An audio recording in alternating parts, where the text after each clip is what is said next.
கண் சம்பந்தப்பட்ட பாதிப்புகள் வராமல் இருக்க இந்த செய்முறையை பயன்படுத்துங்க. இன்னைக்கு அதிக பேர் சிறு வயதிலே கண் கண்ணாடி பயன்படுத்த ஆரம்பிச்சிட்டாங்க.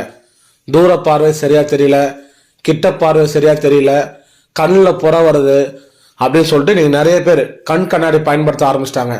நாம ஆரம்பத்திலே பார்த்தீங்கன்னா கண்ணாடியே பயன்படுத்தக்கூடாது, கண் பார்வை நல்லா கூர்மையா தெரியணும், நல்லா தெளிவா தெரியணும் அப்படின்றவங்க இந்த ஒரு காயை மட்டும் நம்ம சாப்பிட்ற உணவுல ஒரு நாள் விட்டு ஒரு நாள், வாரத்துக்கு 3 நாள் தொடர்ச்சியா நீங்க அது மாதிரி எடுத்துட்டா போதும்.